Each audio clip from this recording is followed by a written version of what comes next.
brush fire battle. Several fires burning in eastern Massachusetts as we speak, and even if you don't see them, you likely smell them. Now, the largest brush fire burning right now is in Salem. This is video from Sky Ranger high above the flames just earlier today. So far at this hour, it has burned more than 100 acres.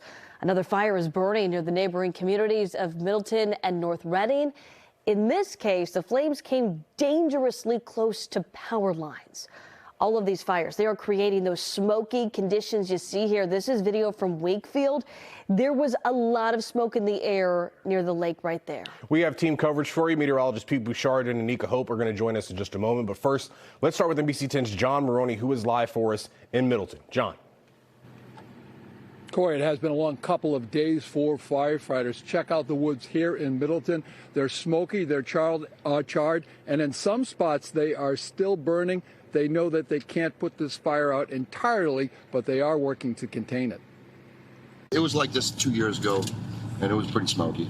But it's just a ground fire, so nothing to be too concerned about. The woods in Middleton are burning, fueled by dry and windy conditions. The fire growing to more than 250 acres and within sight of Hannah Wedge's Lake Street home. I saw like big flames erupted on my property line, and then my lawn was just completely like smoky. Smoke can be seen rising from the trees around Middleton Pond, reducing visibility and filling the crisp fall air with a sharp, pungent smell.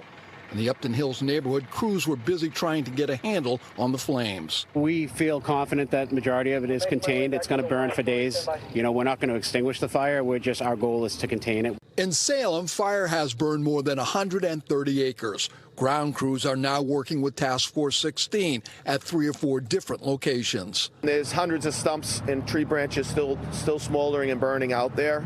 We'll be working some of those areas closest to the houses to put those areas out just to alleviate the concern. Back in Middleton, a helicopter hovered over the pond around mid-afternoon, working to fill a large bucket with water. Getting H2O to the front lines is a challenge.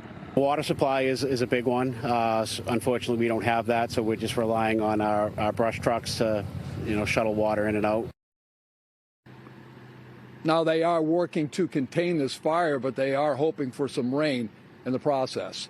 We're live in Middleton. John Maroney, NBC 10 Boston. All right, John, thank you. Let's go and take another live look at a different brush fire. This one is in Saugus. Sky Ranger flying over the flames right now. This is at Breakheart Reservation. You can see the smoke just continuing to rise into the air. We're going to stay on top of this and bring you updates as soon as they become available.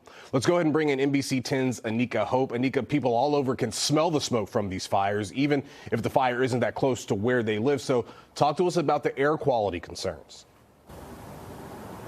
Yeah, the experts we spoke to say wildfire smoke is known to contain fine particle pollution. Some people are at higher risk, children or those with chronic conditions like asthma, for example, but it can affect anyone even far from the actual fire. We live here in Needham, and we smelled like an incredible amount of smoke. No matter where you went Monday. I was just driving from the South Shore, and as soon as I got to the split to head out this way, you could smell it coming in through the car. All over the greater Boston area. I smelled it at my house in West Roxbury this morning and then at my kids' school. Smoke seemed to follow. I was in the Heights and then I was actually in Boston, and I smelled it again in Boston. NBC 10 Boston First Alert meteorologist Tevin Wooten explained you weren't being chased, but the smoke was getting trapped. When that cold air at the surface is cold enough, it's colder than the air above it, so that means the cold air can't rise. Normally, warm air rises up and cooler air sinks down. But during an inversion, there is a layer of warm air above a layer of cooler air near the ground. That inversion sort of sealed the deal, so to speak, because it was a literal lid on the atmosphere that kept whatever smoke around us, it kept it on top of us. Jennifer Stowell, a climate and health research scientist at Boston University School of Public Health, says that cap traps the smoke and pollutants in the air we breathe. And the biggest concern is for people who already have underlying conditions. Stowell suggests keeping a check on the air quality index because wildfire smoke has been shown to carry more pollutants. Why you might want to be even more cautious on days where there's smoke present is because of that additional toxicity. That's even if there are no flames near you. It's crazy. I always say this little nose will get me out of trouble one day. You know? Now, our meteorologist Tevin explained that as temperatures drop again tonight, you may smell some of that smoke again, but now you'll know why. Reporting from Needham, I'm Anika Hope, ABC 10 Boston. Anika, thank you.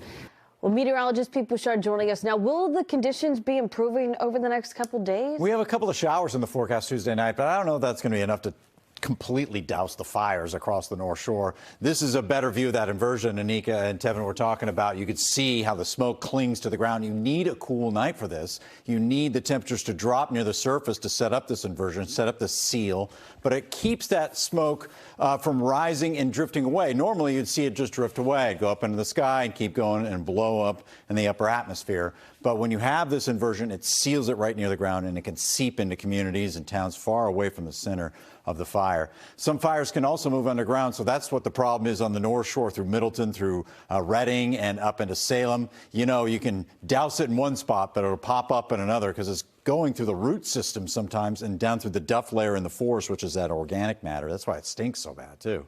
Poor air quality under that inversion, unfortunately, and that could be towns away. Wind will help disperse it during the afternoons. We saw that today, but then tonight the inversion sets in because it's another cold night. So clouds are on the march, and what about these showers? They're going to try and come in on Tuesday night. It does not look like this will be the perfect recipe for a dousing rain and to completely inundate us with wet weather, but hey, it helps, right? 1/10 of an inch, 2/10 of an inch overnight on Tuesday, and then we get the warm-up starting Wednesday going through Halloween morning.